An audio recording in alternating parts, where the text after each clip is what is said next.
Welcome back to The Bounce. You're with Fiona, and I am with Cyrus and Jerome. And these guys are some of the biggest players in the league. And of course, since they're big players, they also have some pretty big moments in Season 84. So let's talk about that. Ayan. So what are some of your favorite moments from last season? Lahat ng Lahat? games. Kasi na-enjoy talaga. And syempre, almost 2 years, 3 years na nawala yung UAAP. Diba? So, enjoy siya kasi bumalik na. Ikaw naman. Same din. Siyempre lahat ng season. Pero one thing na gusto ko rin talaga yung game namin against NU. And then yun nga yung swerte. Naswertehan ako na game winning shot. Actually, dahil nga na-mention mo yung sa NU. 10 seconds, down one. LJ turns the corner. Torres, one more try. So ano yung mga nasa isip mo nung parang final seconds na nung fourth quarter? Siguro yung final seconds na yun, buong-buo yung loob ko nun eh. Parang sabi ko, pag dumating sa akin yung bola and may chance ako itira, tinira ko talaga, ititira ko. Pero expected ko talaga na nun, yung mga ganun time. Sila...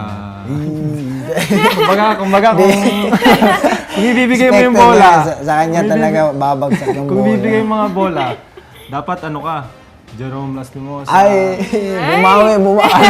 RJ Abarientos, AJ Gonzalez. Pero siyempre yung binigay na trust sa akin kasi di ba yung first try ko parang hiwala eh. Hindi pumasok eh. Yun nga, binigyan lang ako trust ng mga teammates ko, ni LJ na ipasa talaga sa akin yung bola. And then, yun, sinerte lang talaga na ma-shoot ko. O ayan, ikaw naman Jerome, yung napaka-exciting na moment, yung game winner nyo sa UP. 5 on the shot clock. Jerome steps back for 3. Good shot to go! Oh my goodness! So clutch! Jerome Lastimosa!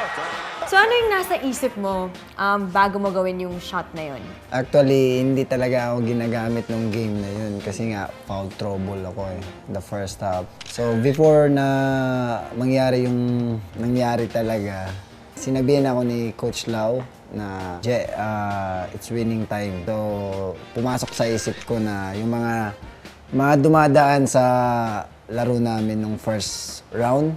Diba? Hindi. Puro kami talo, di ba, sa mga pinaggagawa ko. So, pumasok sa isip ko na ito na ata yung time na bumawi ako sa mga nawala ko sa first round. So, following that, ano naman yung naramdaman mo pagkatapos ng shot na yun? Parang may mga sinabi ba sa'yo yung mga teammates mo, yung mga coaches Meron. mo? Yung gumanon ako. Pinagalitan ako. Pero masaya ako nun kasi parang sinabi sa sarili ko na finally na-shoot din yung mga endgame. Mga ganun. Ayan. So, syempre, speaking of yung mga games din, kayong dalawa talagang lagi kayong nasa pressure-packed situations, di ba? So, how do you deal with that? Ako, pinag-iisipan ko muna yan kung paano mo talaga siya ipapanalo yung game na yan. Yun lang. Yun, parang nag-iisip talaga ako agad pag mga ganyan. Eh. Dapat talaga siya pinag-iisipan mo. Kasi kung wala, mas lalo kang mawawala sa game. Mawawala yung focus mo. Oh, ikaw naman. Siguro yung sa akin, kailangan ko lang maging buo yung loob ko na itira yung shot na yun eh. Kasi parang minsan pag nagdalawa kang isip ka, parang mas lalo kang mag-struggle or hindi ma-shoot yung tira mo yun. Ayan. So, obviously, the UAAP isn't the UAAP without all these exciting moments to keep you on the edge of your seats. Talagang thrill kong thrill, no? Para sa ating mga shooters. And speaking of being fired up in clutch moments, it's time to spice things up with a game of Spicy Pong. So may 5 attempts kayo each. Salitan to as an alternate. Okay? Tapos, gagamitin niyo yung paddle para maipasok yung ping-pong ball sa cup ng kabila. Tapos sa bawat cup, meron kang spicy food na hindi alam ng kalaban niyo. So, basically, kailangan nila kainin yun pag na-shoot mo. Sino una? Dave? Siya.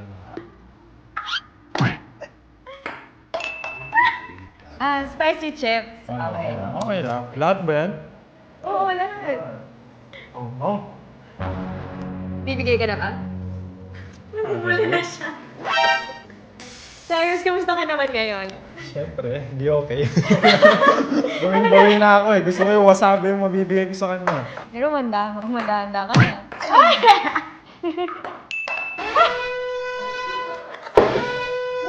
Kimchi, okay. Go. Oh, andali. Meron pa ako ulit. Sarap?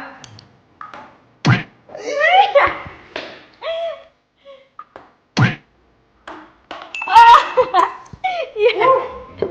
Ano to? Chi.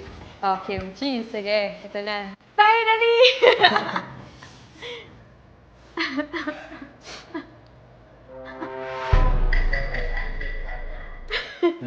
Hindi natin tama. Masarap naman. Hindi. Go! Sorry. So, yun na yung end ng ating spicy bong challenge. At wala naman sa inyong humingi ng milk. So, ang score pa rin natin ay 9-15 in favor of Dylan. At dahil kakakain nyo lang ng mga maiinit na pagkain, oras na para bumalik sa maiinit na usapan. O, diba? Ayan. So, first question. Siyempre, kanina napag-usapan na rin natin na hindi rin naman talaga may iwasan na may mga off days tayo. Ano yung ginagawa nyo parang after the game para mag-bounce back ulit?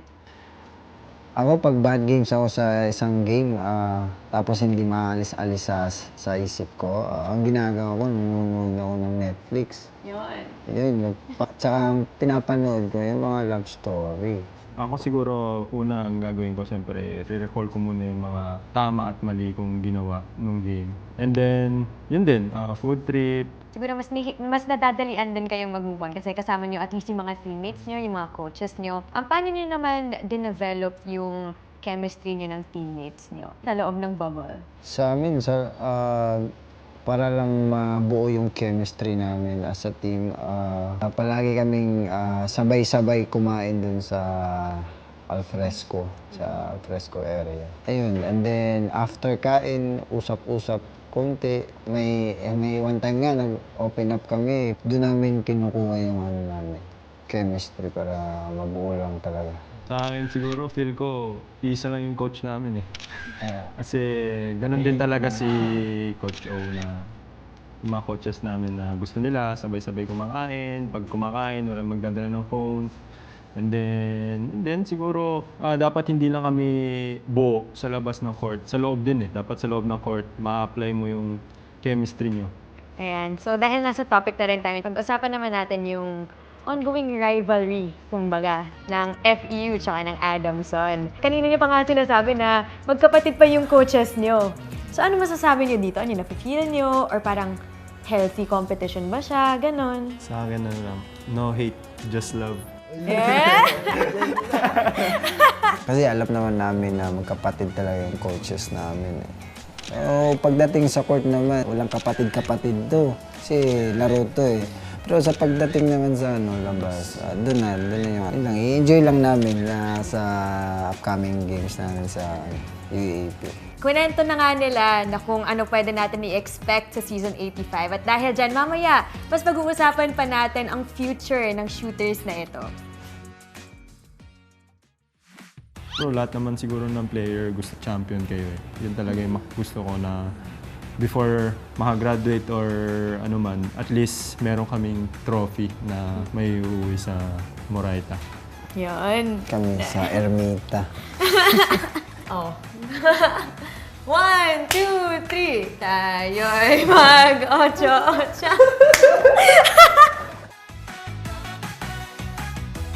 Kinikilig na to. Direct cut. Hindi na yung bola. Kinakabahan niyo. At dahil sa lahat ng pinakita ng ating mga players, mas na-excite din ako para sa susunod na season. So, Ano yung mga natutunan nyo from season 84 na dadalhin nyo sa season 85? Yung mga mistakes namin. Yun yung mga natutunan namin sa lahat ng games namin. Pero hindi namin dadalhin yun sa season 85, syempre. Siyempre sa amin, learnings pa rin talaga. Yung mga tulad ng yung lamang kami ng first to third, tapos last minute ng fourth quarter, parang doon pa kami nahahabol. Then mag-grow kami doon sa situation na yun na kailangan compose lang tayo. Okay, pero maliban siyempre sa mga goals and learnings na dadalhin nyo, siyempre as a team, meron ba kayong mga personal goals na gusto nyong maitupad for next season? Yung goals ko, isa na doon is makapag-champion kami, di ba? Yun na yung pinaka-goal doon para sa akin. And ikaw, Cyrus? Siyempre yung pag-aaral. And siyempre, siguro lahat naman ng player gusto champion kayo eh. Yun talaga yung gusto ko na before makagraduate or ano man, at least meron kaming trophy na may uuwi sa Moraita. Kami sa Ermita. So since napag-uusapan na rin naman natin yung future, what can they expect from Adamson and from FEU? Hi Adamson community, expect kayo ng marami sa this coming season. And yung mga hindi namin nagawa nung last season, talagang yun yung piniprepare namin ngayon para may panalo namin yung buong games and makuha namin yung trophy ng UP. Sa amin, sa FEU community, mag-expect lang kayo pero wag lang sobra talaga kasi baka sobra-sobra yung expectation nyo sa amin. Pero, syempre, Sakit naman ba? pero ibibigay talaga namin yung best namin hanggang kaya namin. Syempre, hindi kami papayag na hanggang Final Four lang tayo ngayon. And sabi nga ni Jerome na kukunin natin yung trophy. Di ba? The future is extra bright for these players who have so much more to show us. Pero hindi muna tayo aalis kasi maglalaro tayo ng syempre yung ating classic game of Truth or Shoot.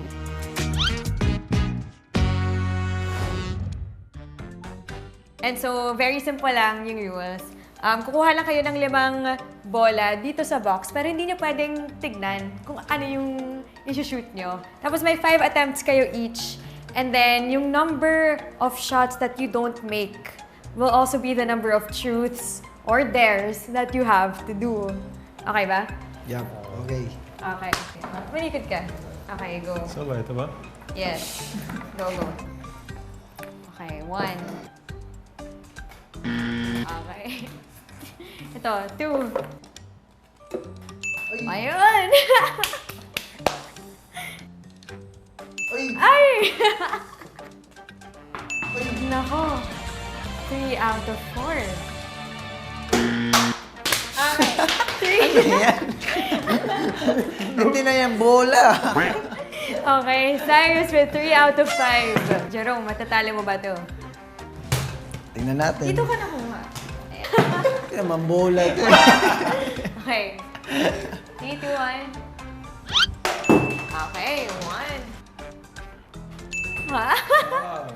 2. Okay.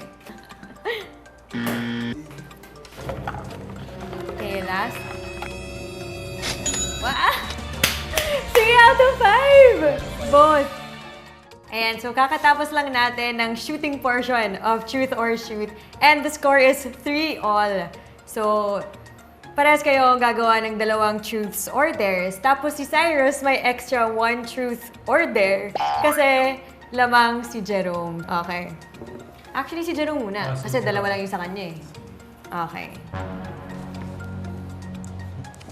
8-8.